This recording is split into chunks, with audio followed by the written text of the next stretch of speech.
Innahu min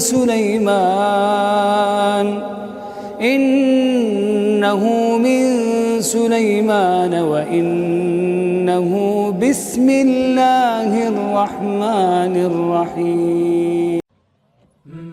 La in syakartum la azidannakum wa la in kafartum inna azabi lasyadid. Bismillah, kita mulai.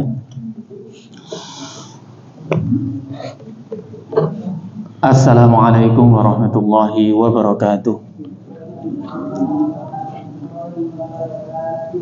Innal hamdalillah nahmaduhu wa nasta'inuhu wa nastaghfiruh wa na'udzu billahi min shururi anfusina wa min sayyiati a'malina.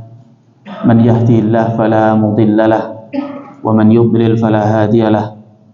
Asyhadu an la ilaha illallah wahdahu la syarika lahu wa asyhadu anna Muhammadan abduhu wa rasuluh. Allahumma shalli wa sallim wa barik ala nabiyyina Muhammadin wa ala alihi wa sahbihi ajma'in. Amma ba'du. Allahumma 'allimna ma yanfa'una wanfa'na ma 'allamtana wa zidna 'ilma. Amin ya rabbal alamin. Ma'asyiral muslimin, para bapak, para ibu, rahimakumullah. Alhamdulillah, pada kesempatan yang mulia ini Allah Subhanahu wa taala mengumpulkan kita dalam satu majelis yang insyaallah Allah datangkan maghfirahnya, Allah datangkan ketenangannya, dan Allah datangkan sakinahnya kepada kita semua. Dan ini merupakan bagian daripada tujuan kita diciptakan, yaitu dalam rangka beribadah kepada Allah Subhanahu wa taala. Sebagaimana Allah Subhanahu wa taala berfirman dalam surat Az-Zariyat, "Wa ma khalaqtul jinna wal insa illa liya'budun." Dan tidaklah aku ciptakan jin dan manusia kecuali untuk menyembahku. Ma'asyiral muslimin jamaah yang dirahmati oleh Allah Subhanahu wa taala. Alhamdulillah, Allah berikan kesehatan kepada kita, kesempatan kepada kita, sehingga dengan nikmat tersebut, ya, nikmat dikumpulkannya sehat, nikmat dikumpulkannya kesempatan ini, Allah menjadikan kita hambanya yang senantiasa bersyukur, senantiasa beribadah kepada Allah Subhanahu wa taala. Dan ini merupakan nikmat yang Allah Subhanahu wa taala berikan kepada kita. Terlebih adalah nikmat duduk di majelis ilmu, dan semoga kita diberikan keikhlasan oleh Allah Subhanahu wa taala. Salawat dan salam semoga Allah curahkan kepada Nabi Muhammad sallallahu alaihi wasallam, kepada istri-istri beliau, kepada keluarga beliau, kepada sahabat-sahabat beliau, dan kepada orang-orang yang mengikuti beliau. Dan semoga kita termasuk orang-orang yang mengikuti beliau dan nantinya mendapatkan syafaat dari beliau, dan juga termasuk golongan-golongan yang dikumpulkan bersama beliau di surganya Allah Subhanahu wa taala. Amin ya rabbal alamin. Ma'asyiral muslimin jamaah yang dirahmati oleh Allah Subhanahu wa taala. Alhamdulillah, ya, pada kesempatan ini kita insyaallah akan melanjutkan tentang pembahasan dalam kitab, ya, Nahwa Akhlaqis Salaf, yaitu kitab yang dikarang oleh Syekh Salim Ibn Aid Al-Hilali, hafizallahu ta'ala, yang mana kita sudah, ya, membahas atau juga tengah membahas pada pembahasan as-sabru ala zaujah wal aulad, sabar terhadap istri dan anak-anak. Kemarin kita ambilkan beberapa pelajaran yang tentu tidak ada pada pembahasan kitab ini, kemudian kita tambahi, ya, antaranya yaitu sabar dalam mendidik mereka, karena itu adalah bagian daripada menjaga mereka, ya, anak dan istri kita dari api neraka. Itu yang pertama. Kemudian yang kedua, kemarin kita sempat membahas tentang sabar dalam mengambil peran masing-masing. Seorang bapak, seorang laki-laki, seorang suami, ya, bersabar dalam mengambil peran sebagai seorang bapak, ya, di mana dia menjadi pemimpin, harus mengayomi, harus mengarahkan termasuk itu adalah bagian dari pendidikan bagi keluarganya, bagi anak-anaknya, bagi istrinya. Kemudian juga ibu berperan sebagai partner daripada suaminya dalam rangka mendidik anak-anaknya, karena keduanya bertanggung jawab atas anak-anak mereka. Sebagaimana disampaikan, tarbiyah itu adalah menjaga fitrah, sebagaimana dalam hadis, ma min mauludin illa yuladu ala fitrah fa'abawahu, maka bapaknya lah dan ibunya lah yang menjadikan dia Yahudi, yang menjadikan dia Nasrani, atau yang menjadikan dia Majusi. Ini adalah peran penting dari seorang bapak, seorang ibu dalam mendidik putra-putrinya sehingga menjaganya untuk bisa terjaga dari api neraka. Ma'asyiral muslimin jamaah yang dirahmati oleh Allah Subhanahu wa taala. Selanjutnya yaitu sabar terhadap istri dan anak-anak, dan kita bersabar atas kekurangan dari masing-masing pasangan kita. Pembahasan kita pada hari ini adalah sabar tentang kekurangan masing-masing dari kita. Dan juga nanti kalau misalkan masih ada waktu, kita bahas juga tentang sabar dalam mendoakan mereka. Tentu pembahasan ini tidak ada pada kitab, tapi tambahan daripada sabar terhadap istri dan anak-anak. Baik, ma'asyiral muslimin, Bapak Ibu yang dirahmati oleh Allah Subhanahu wa taala, tidaklah manusia, laki-laki maupun perempuan, suami maupun istri, diciptakan oleh Allah Subhanahu wa taala sempurna tanpa cacat. Tidak ada. Semuanya Allah Subhanahu wa taala berikan. Di sana ada kekurangan. Di sana pasti ada kelebihan. Dan disinilah tempat bagaimana kita bersabar atas keduanya. Karena itu, ma'asyiral muslimin, kita dapati bahkan pada manusia yang mungkin Allah Subhanahu wa taala jaga dengan kesempurnaan iman, semisal Nabi Nuh, semisal Nabi Lut, mereka pun diberikan oleh Allah Subhanahu wa taala istri yang menjadi bahkan mungkin ujian atau penghalang bagi dakwahnya. Ini menandakan bahwasanya setiap dari pasangan ada kekurangan. Tetapi apakah sampai tingkat kekurangannya pasangannya Lut, apakah sampai tingkat kekurangannya istrinya Nabi Nuh, maka kita berdoa kepada Allah semoga dilindungi dari itu. Tetapi bagian daripada yang sudah terjadi, yaitu kejadian atau peristiwa di mana Nabi Nuh diutus kemudian mendapatkan istri, kemudian Nabi Lut mendapatkan istri, ternyata menentang dakwahnya, bahkan mengkhianatinya. Ini menandakan bahwasanya tidak ada sempurna. Namun ketidaksempurnaan itu kalau masih ada batasan daripada keimanan, maka semoga itu adalah bagian dari ujian yang nanti Allah Subhanahu wa taala tambahkan kebaikan dan tambahkan pahala di dalamnya. Nah, maka dari itu ma'asyiral muslimin jamaah yang dirahmati oleh Allah Subhanahu wa taala, dalam surat Ar-Ra'd ayat 38, Allah Subhanahu wa taala berfirman, "Wa laqad arsalna rusulan min qablika wa ja'alna lahum azwajan wa dzurriyyah." Dan sungguh telah aku utus para utusan itu sebelum engkau wahai Muhammad. Wa ja'alna lahum azwaja, dan juga kami jadikan bagi mereka itu adalah pasangan-pasangan. Nabi Nuh dapat pasangan, Nabi Lut dapat pasangan, Nabi Ibrahim dapat pasangan. Begitu seterusnya sampai Nabi Muhammad SAW memiliki pasangan. Wa dzurriyyah, dan juga mereka mendapatkan keturunan. Artinya ini adalah sunnahnya para nabi, sunnahnya para rasul. Mereka Allah Subhanahu wa taala ciptakan bagi mereka pasangan masing-masing, dan dengan pasangannya mereka mendapatkan keturunan, dan dengan pasangan dan keturunannya mereka diuji, mereka diberikan kesabaran sehingga mereka lulus. Apakah ketika diuji para nabi seperti Nabi Lut, Nabi Nuh tidak sukses? Tentu tidak. Berani kita mengatakan Nabi Lut tidak sukses, Nabi Nuh tidak sukses. Walaupun mereka mendapati istrinya menentang, berkhianat kepada mereka, tapi kesuksesan itu terletak kepada keistiqomahan seseorang dalam mendidik, bahkan mungkin dalam mengarahkan mereka sampai menjaga mereka dari api neraka. Adapun hasilnya itu adalah atas takdir dari Allah Subhanahu wa taala. Baik, ma'asyiral muslimin, jamaah yang dirahmati oleh Allah Subhanahu wa taala. Gambaran tentang bagaimana Nabi Lut dan Nabi Nuh, atau Nabi Nuh dan Nabi Lut mendapatkan istri yang mungkin adalah termasuk berkhianat kepada beliau berdua dan termasuk penentang dari dakwahnya. Itu Allah Subhanahu wa taala sebutkan dalam surat At-Tahrim ayat ke-10.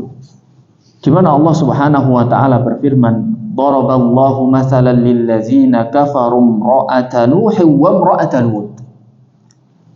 Allah menjadikan perumpamaan bagi orang-orang yang kafir itu adalah istrinya Nuh dan istrinya Lut. Kanata tahta 'abdaini min 'ibadina shalihaini. Mereka berdua itu di bawah pengawasan dari dua hamba yang soleh, yaitu Nabi Nuh dan Nabi Lut. Artinya Allah menyebutkan kesolehan Nabi Nuh dan kesolehan Nabi Lut. Dan juga ada di antara ada dua dari istri para nabi ini ternyata fakhonatahuma, mereka itu berkhianat kepada suaminya masing-masing. Falam yughniya anhuma minallahi syai'a, maka suaminya Nabi Nuh, Nabi Lut itu tidak bisa membantu mereka sedikit pun dalam membebaskan siksa Allah kepada mereka berdua. Seorang nabi punya istri, tapi istrinya berkhianat. Kita sangat yakin bahwa Nabi Nuh dan Nabi Lut adalah kedua nabi yang soleh, kedua nabi yang pasti berhasil dalam dakwahnya. Namun ada kekurangan dalam istrinya. Ternyata pada tingkat fakhonatahuma, mereka itu khianat dalam dakwahnya. Kemudian Nabi Lut, Nabi Nuh tidak bisa sedikit pun memberikan bantuan. Sampai-sampai dikatakan waqila dukhulan nar ma'ad dakhilin, dan dikatakan kepada mereka berdua itu masuklah kepada neraka bersama orang-orang yang nanti masuk kepada neraka jahanam. Ini adalah satu contoh dalam Al-Quran bahwasanya sekelas Nabi, sekelas Rasul, Allah Subhanahu wa ta'ala berikan ujian berupa istri, dan beliau berdua tetap bersabar sebagai hamba yang soleh.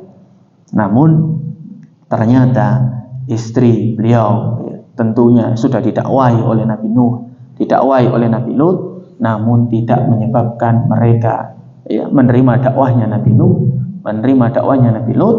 Akan tetapi mereka berdua dikatakan qila dukhulan nar, masuklah kalian berdua kepada neraka, ke dalam neraka. Ini menunjukkan bahwasanya di antara pasangan-pasangan pasti ada kekurangan. Namun di antara kekurangan-kekurangan itu pun kita tetap harus bersabar dan kita tetap harus istiqomah dalam mendidik mereka sampai Allah menakdirkan apa yang telah Allah tulis dalam takdirnya. Tempat kita adalah berusaha bersabar mendakwahi mereka sampai Allah menulis bagaimana takdir di antara dari pasangan-pasangan kita. Namun kita berharap, kita berharap sebagaimana dalam surat Ar-Ra'd, sebagaimana dalam surat Ar-Ra'd ayat 23, bahwasanya jannatu adni yadkhulunaha wa man salaha min abaihim wa azwajihim wa dzurriyyatihim. Masya Allah. Surga Aden itu akan dimasuki oleh orang-orang yang sabar bersama orang-orang yang baik dari bapak-bapak mereka, nenek moyang mereka, wa azwajihim, dan masuk bersama mereka para istri-istrinya, para pasangan-pasangannya, wa dzurriyyatihim, dan juga para anak keturunannya, wal malaikatu yadkhuluna alaihim min kulli bab, dan para malaikat itu nanti akan menyambangi mereka, masuk kepada tempat-tempat mereka di setiap pintu-pintu, kemudian mengucapkan salamun alaikum bima sabartum, Ya. Salam atas kalian, keselamatan atas kalian. Bima sabartum, terhadap apa yang telah engkau sabarkan ketika di dunia. Fa ni'ma uqbad, dan itu adalah sebaik-baik tempat kembali. Ma'asyiral muslimin jamaah yang dirahmati oleh Allah Subhanahu wa taala. Artinya, ya, nanti ketika kita bersabar dengan pasangan kita dan Allah telah menulis ketetapannya, ternyata kita sebagai penghuni surga bersama pasangan kita, bersama bapak-bapak kita, nenek moyang kita, bahkan bersama keturunan kita, maka seperti ini juga insya Allah bisa terjadi. Marilah kita berharap kepada Allah, semoga itu terjadi pada diri kita, pasangan kita, ya, zuriyah kita, dan juga para bapak-bapak dan nenek moyang kita. Ya. Ma'asyiral muslimin jamaah yang dirahmati oleh Allah Subhanahu wa taala. Demikian juga, ya, contoh di antara orang yang punya suami yang tidak sempurna, bahkan paling jelek, bahkan jelek dan sangat jelek sekali, yaitu salah satu contoh yang disebutkan oleh Allah Subhanahu wa taala yang difirmankan dalam surat At-Tahrim, ya, lanjutannya ayat ke-11 tentang seorang yang salihah, ya, yaitu Asiyah, istri Fir'aun. Ya. Beliau ini bukan istrinya orang yang biasa-biasa saja dalam kejahatan, tidak tanggung-tanggung, istrinya Fir'aun, yaitu orang yang mengatakan ana rabbukumul a'la, aku, kata Fir'aun, adalah Tuhanmu yang maha tinggi. Ya, tidak tanggung-tanggung, beliau adalah istri daripada Fir'aun. Tetapi Allah Subhanahu wa ta'ala sebutkan sebagai orang yang salihah. Ya. Wa daraballahu masalan lillazina amanu, dan Allah Subhanahu wa ta'ala menjadikan perumpamaan bagi orang-orang yang beriman. Imra'ata Fir'aun, yaitu istrinya Fir'aun. Idh qalat, tatkala dia berdoa kepada Allah, Rabbi ibni li 'indaka baitan fil jannah, wahai Rabbku, bangunlah bagi diriku di surga nanti, yaitu rumah. Wa najjini min Fir'aun, dan selamatkanlah aku dari Fir'aun. Beliau sendiri ingin selamat dari suaminya. Ya. Wa amalihi, dan juga amalnya, wa najjini minal qaumidz zalimin, dan selamatkan aku dari kaum-kaum orang yang zalim. Ini adalah salah satu dari contoh tadi. Ada yang punya pasangan, suaminya baik, kemudian istrinya yang berkhianat. Ada sebaliknya, istrinya yang baik dan juga suami yang jahat. Ya. Nah, ini merupakan contoh, ya. Di dalam pasangan, ya, mungkin ada kekurangan. Di dalam pasangan berkeluarga mungkin ada kekurangan. Bahkan diberikan contoh dalam Al-Quran, kekurangannya tidak tanggung-tanggung. Kekurangannya sampai tingkat kekafiran. Kekurangannya sampai tingkat berkhianat. Kekurangannya sampai tingkat menentang dakwah. Ya, namun alhamdulillah di antara daripada kita mungkin, ya, kita ditakdirkan oleh Allah Subhanahu wa taala dengan pasangan yang sama-sama iman, sama-sama mukmin, sama-sama beriman kepada Allah, bahkan sama-sama mendukung dalam dakwah, mendukung dalam pendidikan anaknya, mendukung dalam ibadah, dan seterusnya. Maka ini merupakan kenikmatan dari Allah Subhanahu wa taala, dan semoga kita termasuk pasangan yang nanti, ya, dimasuki oleh malaikat di tiap pintu-pintu surga yang kita nanti disediakan oleh Allah Subhanahu wa taala. Kemudian malaikat mengatakan, "Salamun alaikum bima sabartum." Jadi para malaikat itu masuk, Bapak Ibu, ke pintu-pintu surga di mana nanti kita bersama keluarga kita berkumpul, mengatakan salamun alaikum bima sabartum. Keselamatan atas kalian, selamat untuk kalian dengan apa yang telah dulu kalian bersabar di dunia. Ya, ini luar biasa. Tentunya nikmat tertinggi, ya. Di akhirat tidak ada lagi kecuali nikmat, ya, melihat wajah Allah, yaitu di surga, dan dikumpulkan bersama dengan orang-orang soleh dari orang-orang terdekat kita, anak kita, istri kita, dan juga mungkin bapak atau ibu kita, dan juga nenek-nenek moyang dan keturunan kita. Ini adalah kenikmatan yang sempurna. Nah, ma'asyiral muslimin jamaah yang dirahmati oleh Allah Subhanahu wa taala. Karena memang ya,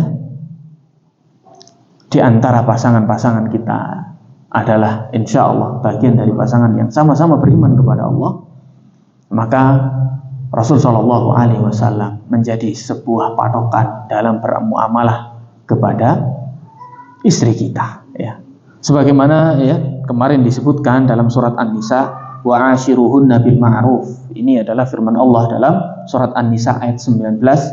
Ya, dan pergaulilah mereka dan bergaulah dengan mereka, yaitu para istri, para keluarga kita, bil ma'ruf, dengan cara yang patut, dengan cara yang baik. Ya. Kemudian jika ada kekurangan, maka Allah Subhanahu wa taala meneruskan, fa in karihtumuhunna. Mungkin engkau tidak suka terhadap mereka, terhadap sifat dia, terhadap karakter dia, terhadap kekurangan dia.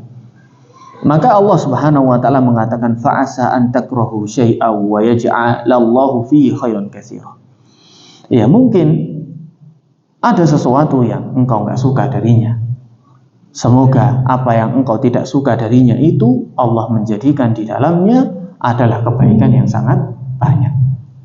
Ini adalah firman Allah dalam surat An-Nisa. Itu adalah tata cara kita bersabar dalam kita bermuamalah, dalam kita mendidik, dalam kita bergaul dengan suami atau istri-istri kita. Kemudian Rasul Shallallahu Alaihi Wasallam bersabda pula dalam sebuah hadis, ya, hadis sahih, Rasul Shallallahu Alaihi Wasallam bersabda, la yafraqu mu'minun mu'minatan. Tidaklah seorang mukmin, maksudnya suami, membenci mukminatan, istrinya. Di sini disebut karakter mukminun mukminatan. Artinya pasangan ini adalah pasangan yang sama-sama mukmin, yang sama-sama muslim. In sakhita minha khuluqa radiya minha akhar. Jika ada salah satu dari akhlaknya yang kita nggak suka, maka semoga ada akhlak yang lain yang kita ridhoi. Karena tadi itu dalam sebuah rumah tangga ya, mungkin ada hal yang tidak kita sukai dari akhlak pasangan kita, maka mungkin ada di sana ya, yang lebih banyak daripada akhlak yang dia atau yang kita ridhoi dari akhlaknya. Nah, ini adalah salah satu daripada cara kita bersabar ya. Pertama, ketika kita mendapati ada kekurangan, ya, kekurangan itu macam-macam. Ada yang kekurangan sifatnya fisik, ada yang kekurangan sifatnya akhlak, ya, ada yang kekurangan sifatnya hal-hal tertentu. Maka kita wajib untuk mencari ya, hal-hal tertentu yang kita ridhoi daripada pasangan kita, dengan tetap wa'ashiruhunna bil ma'ruf. Pergaulilah mereka itu dengan ma'ruf, dengan patut ya. Maka dalam tafsir Muyassar dikatakan untuk menafsirkan ayat tadi, ayat ke-19 surat An-Nisa, dan apabila kamu membenci dari mereka ya, dari suatu faktor duniawi ya, baik itu hal tertentu dari akhlaknya, maka bersabarlah, dan semoga dari apa yang engkau benci dari akhlaknya, engkau benci dari sesuatu hal yang ada pada pasangan kita itu, Allah Subhanahu wa taala melimpahkan kebaikan yang sangat banyak. Kemudian Allah Subhanahu wa taala menjadikan ini adalah bagian daripada yang penting untuk kita perhatikan dalam mensikapi dan dalam bersabar terhadap pasangan kita.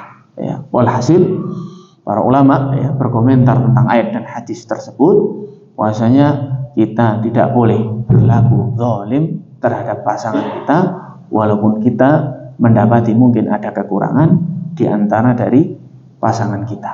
Ya. Jadi tidak ada ya, dalam kamus seorang mukmin ya, ketika mendapati sesuatu yang tidak suka dari akhlaknya, kemudian menzaliminya dengan akhlak yang sama. Saya diperlakukan demikian, ya sudah, saya memperlakukan dari pasangan saya begitu juga. Tidak ada ya. Tidak ada. Para ulama menjadikan ini bagian daripada peringatan bahwasanya ketika ada satu kekurangan, maka jangan balas dengan mengada-ada kekurangan itu sehingga seperti balas-balasan. Maka seperti ini tidak akan bisa mendamaikan, tidak akan bisa melanggengkan, tidak akan bisa menjadikan kita mendapatkan pahala sabar. Ya. Bahkan mungkin dengan hal yang sebaliknya, ketika kita membalas dengan hal yang lebih baik daripada yang mungkin ya pasangan kita berikan kepada kita, barangkali Allah Subhanahu wa Ta'ala menjadikan hatinya lembut dan menjadikan hidayah itu masuk kepada dirinya. Sebagaimana ya, Rasul sallallahu alaihi wasallam bersabda, "Innar rifqa la yakunu fi syai'in illa zanahu." Sesungguhnya kelembutan itu tidak ada pada apapun kecuali dia akan menghiasi. Jadi, lembut, mendidik lembut, ya. Kemudian mengarahkan lembut, ya, menasihati lembut. Demikian juga wala yunza'u min syai'in illa syana. Dan tadi itu kelembutan ketika tidak ada pada sesuatu tersebut, maka kelembutan itu akan menjadi, maka hal tersebut akan menjadi keras, ya, akan merusak. Ya. Jadi perlu adanya kelembutan.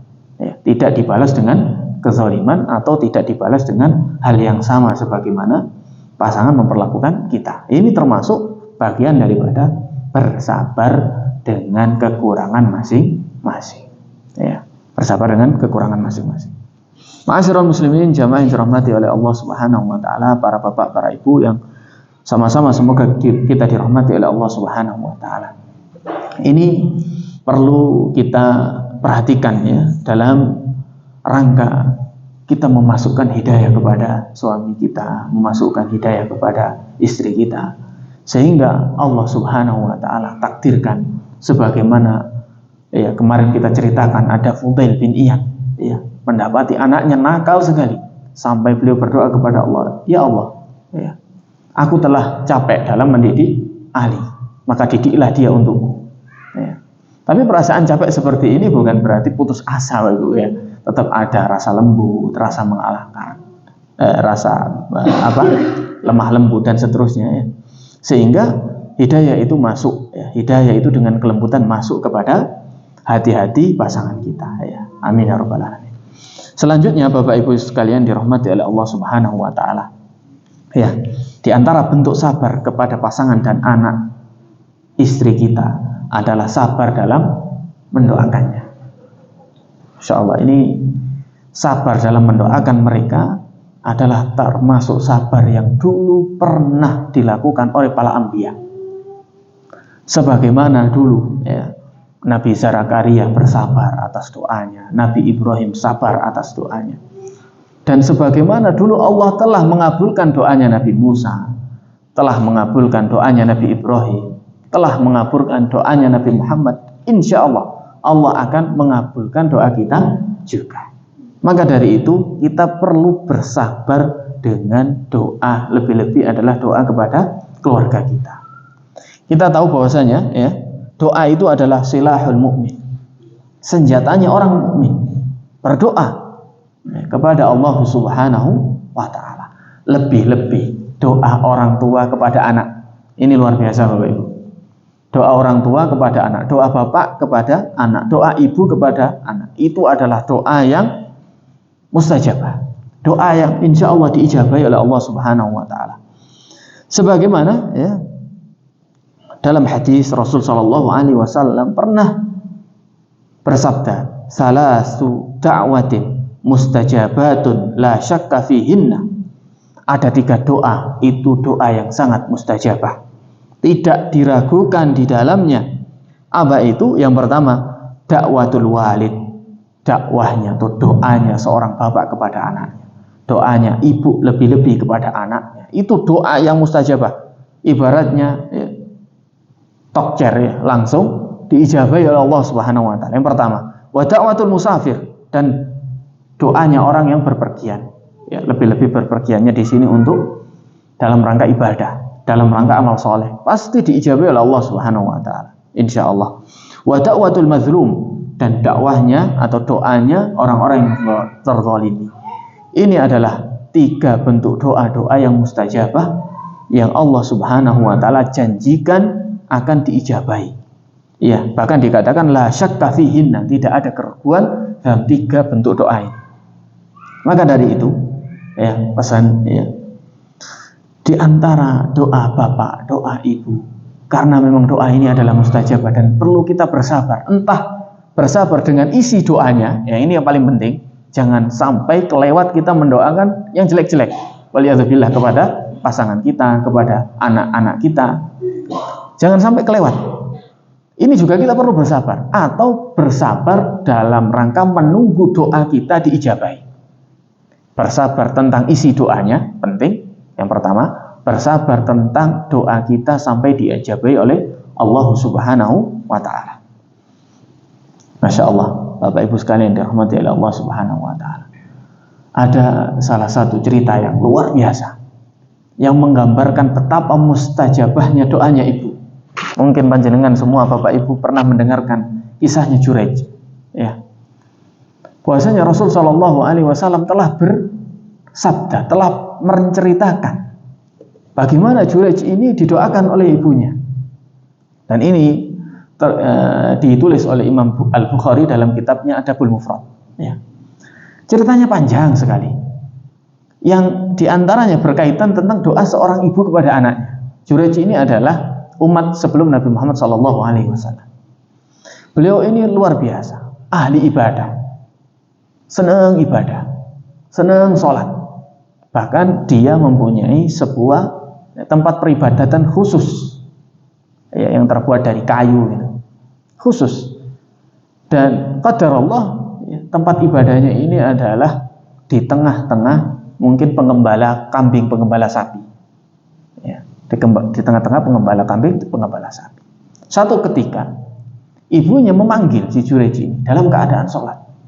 Para ulama menyimpulkan sholat ini adalah sholat sunnah. Kenapa? Di antaranya karena sholat yang boleh dibatalkan karena adanya panggilan dari ibu itu sholat sunnah. Adapun sholat wajib maka tidak. Sehingga disimpulkan para ulama sholat ini adalah sholat sunnah. Juraij dipanggil oleh ibunya 1 kali, kemudian dia mengatakan dalam hatinya, saya batal sholat atau lanjut. Pertama. Kemudian dipanggil lagi yang kedua, dia batin lagi, saya lanjut apa batal sholat. Sampai ketiga kalinya dia tetap melanjutkan sholatnya. Sampai-sampai ibunya mengatakan, la amatakallahu ya Juraij, tidaklah Allah nanti mematikan engkau hatta tanzura fi wajhil mumisati, sampai engkau nanti akan melihat wajahnya seorang pelacur. Maksudnya sampai engkau nanti akan berurusan dengan fitnahnya pelacur. Ya. Ini doa seorang apa? Seorang ibu. Masya Allah. Ya. Bentuknya seperti perkataan biasa Bapak Ibu sekalian, tapi luar biasa, langsung mustajabah.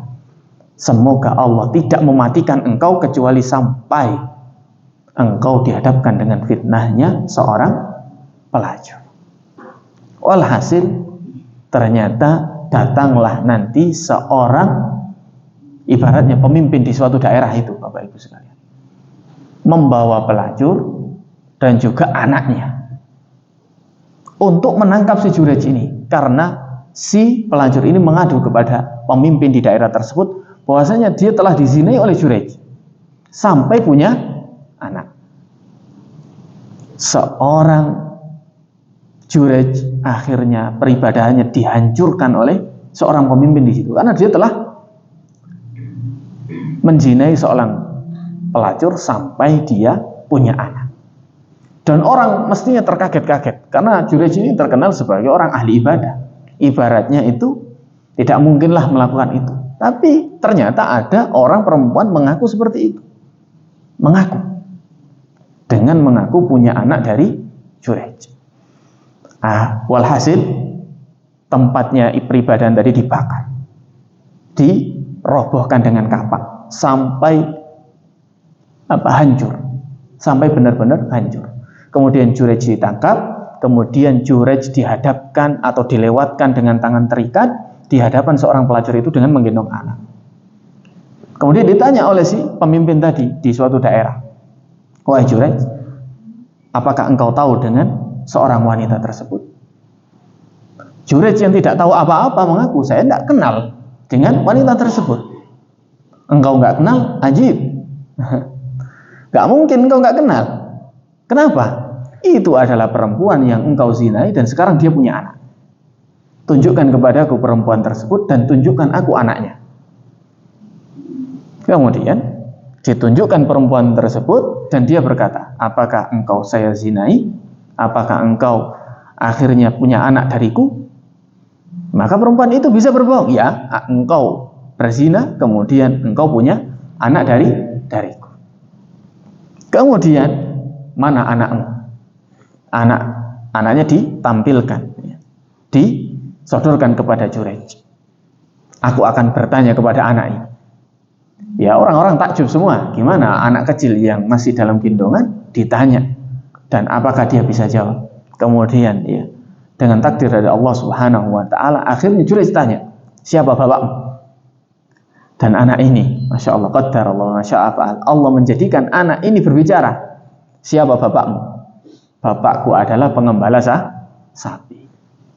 Akhirnya seluruh orang di situ, termasuk Amir yang tadi menangkap, takjub. Bahwasanya apa yang dikatakan seorang anak yang dalam gendongan tadi, dalam pangkuan tadi, mengatakan bahwasanya bapaknya bukanlah Jurej, tapi pengembala sapi atau pengembala kambing. Akhirnya terang bagi semua orang, dan Amir tersebut akhirnya minta maaf. Akhirnya menyesal, "Wahai Jurej, karena aku telah merobohkan tempat ibadahmu. Bagaimana jika aku bangun lagi tempat ibadahmu?" Jurej mengatakan, tidak usah, bangun kembali." "Wahai Jurej, tidak apa-apa, saya akan bangun dengan perak." "Tidak usah." Ya, tidak usah. Kemudian Jurej tersenyum. Kenapa Jurej tersenyum? Bapak Ibu sekalian, Jurej mengatakan, "Benar apa yang telah ibuku doakan kepada diriku." Saya tersenyum bahwasanya ternyata doa ibuku yang dulu itu mustajabah. Ini adalah salah satu bentuk istijabahnya doa seorang ibu. Mungkin doa seorang bapak mendoakan anaknya dengan satu doa yang kurang baik, akhirnya terjadi. Dan waliyadzubillah, kita sebagai orang tua perlu bersabar Bapak Ibu dalam mendoakan. Pertama, isi konten dari doa kita. Kemudian kita juga perlu bersabar dalam diijabahi doa kita kepada anak-anak kita. Nah, ma'asyiral muslimin jamaah yang dirahmati oleh Allah Subhanahu wa taala. Adapun mungkin contoh yang belakangan ini atau contoh yang tersebar di antara cerita-cerita para ulama tentang doanya ibundanya Syekh Abdurrahman Sudais, ya. Hafizahullah taala, beliau termasuk presiden kedua tempat suci, ya. Bahwasanya sangat terkenal cerita itu. Bahwasanya dulu waktu kecil ibundanya pernah akan kedatangan tamu yang dihormati oleh ibu dan keluarganya. Karena Syekh Sudais ini masih kecil, ya. Kemudian main-main dengan segala macam tingkahnya anak kecil, dia mengambil pasir kemudian melempar pasir itu ke makanan, sehingga makanan tersebut penuh pasir, dan ibunya berdoa, "Semoga kelak engkau menjadi imam di dua masjid yang mulia." Dan Allah ijabahi doa itu. Sampai sekarang beliau menjabat sebagai presiden dua masjid yang mulia. Ini adalah salah satu, mungkin dua contoh dari doa-doa ibu yang Allah kabulkan, ya. Dan ketika kita berdoa kepada Allah, kita sabar. Kita mendapati dua cerita ini. Wah, ceritanya Jurej, ibunya langsung dikabulkan. Wah, ceritanya siapa? Syekh Sudais, langsung dikabulkan. Saya juga pernah berdoa kepada anak saya, kapan dikabulkannya? Nah, seperti itu Bapak Ibu, biasanya. Kapan dikabulkannya? Maka kita bersabar dalam doa. Mungkin ya diijabahi doa ketika mungkin kita sudah diwafatkan oleh Allah Subhanahu wa taala, atau mungkin diijabahi ketika ijabah doa itu kepada anak keturunan kita, atau bukan anak kita langsung, tapi anak dari anak kita, atau anak dari anak kita, cicit kita, dan seterusnya. Karena sesungguhnya doa itu laksana anak panah di malam hari, kata Imam Asy-Syafi'i. Atahza bid doa wa yasdari, akankah engkau meremehkan sebuah doa? Ya. Sihamul laili la tukhti. Ya. Anak panah yang dilesatkan di malam hari itu tidak akan pernah salah. Artinya doa yang kita panjatkan di malam-malam, sepertiga malam, itu tidak akan pernah salah. Lahal amatu walil amati inqidha. Doa itu akan sampai, sebagaimana anak panah itu pasti akan sampai. Entah target kita memang benar-benar sampai, karena kita jitu dalam memanah, kita buat sasaran panah, dan kita bisa memanah dengan sangat pas di sasaran. Atau mungkin kalau tidak sampai pada sasaran yang kita tuju, pasti sampai kepada hal tertentu. Ya, nggak mungkin kan Bapak Ibu ya, panah kemudian melayang terus, ya, melayang terus nggak akan jatuh, nggak mungkin. Entah tepat sasaran sebagaimana doa kita panjatkan, atau doa itu Allah ganti dengan ijabah doa yang lain, ya, atau ijabah dari kemungkinan yang lain. Mungkin anak kita tambah soleh, mungkin diijabahi nanti ketika di akhirat, dan seterusnya. Ini merupakan bagian daripada doa. Baik, ma'asyiral muslimin jamaah yang dirahmati oleh Allah Subhanahu wa taala. Sampun isya belum ya? Kita lanjut mawon nggih. Jadi termasuk bagian daripada berdoa adalah kita memilih doa-doa yang baik, sebagaimana dulu Nabi Ibrahim banyak berdoa kepada anak keturunannya. Termasuk Nabi Ibrahim berdoa agar anak keturunannya itu banyak menjadi nabi, dan Allah kabulkan. Ismail punya keturunan sampai Nabi Muhammad jadi nabi. Kemudian Ishak punya keturunan, Yakub punya keturunan, sampai keturunan-keturunannya jadi nabi. Dalam surat Al-Furqan mulai dari ayat ke-63 tentang wa ibadur rahmanil ladzina yamshuna 'alal ardi hauna. Mulai dari situ Allah sebutkan ciri-ciri hamba Ar-Rahman. Ciri-ciri hamba yang Allah Subhanahu wa taala jadikan hamba tersebut soleh, yang Allah sayangi karena Allah adalah Maha Penyayang. Yang pertama adalah yamshuna 'alal ardi hauna, yaitu dia berjalan di atas bumi ini dengan kerendahan hati, dengan tawadhu. Wa idza khatabahumul jahiluna qalu salam. Dan ketika orang-orang jahil mengganggu dia, menyapa dia dengan gangguan, maka mereka tidak membalasnya kecuali dengan balasan keselamatan. Bukan mengganggu balik, bukan membalas. Ini salah satu contoh dari Al-Furqan. Tapi yang terpenting di sini adalah pada ayat yang ke-74. Karena di sini ayat yang panjang, kemudian sampai kepada ciri-ciri di mana ibadur rahman itu ada. Salah satunya adalah yang ada dalam surat Al-Furqan dari 63 sampai 75 mungkin nanti sampai 75. Allah berfirman, di antara cirinya adalah wallazina yaquluna rabbana hab lana min azwajina wa dzurriyyatina qurrata a'yunin waj'alna lil muttaqina imama. Dan di antaranya adalah mereka yang mengatakan rabbana hab lana, wahai Rabbku, anugerahkanlah kepada kami min azwajina, dari pasangan-pasangan kami, wa dzurriyyatina, dan juga anak keturunan kami, qurrata a'yunin, yaitu sebagai keturunan yang menjadi penyenang hati. Waja'alna lil muttaqina imama, dan jadikanlah untuk kami mereka itu sebagai orang-orang yang memimpin bagi orang-orang yang bertakwa. Baik, itu adalah salah satu ciri dan bentuk ibadur rahman, yaitu orang-orang yang mendoakan anaknya, mendoakan istrinya, dan juga orang-orang yang bersabar dalam berdoa. Entah bersabar dalam doa, yaitu isi dari doanya, atau bersabar dalam diijabahi doanya kepada Allah Subhanahu wa ta'ala.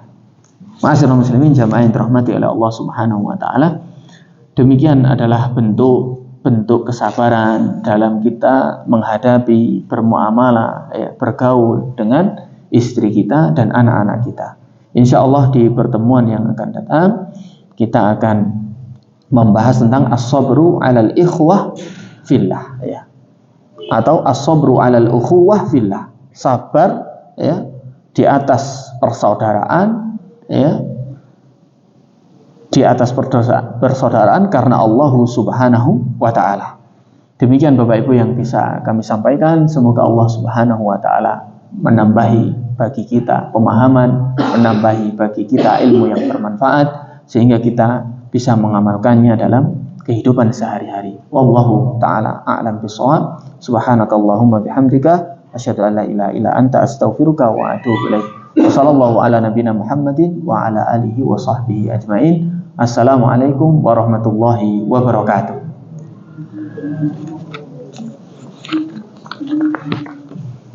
الشيطان يعدكم الفقر ويأمركم بالفحشاء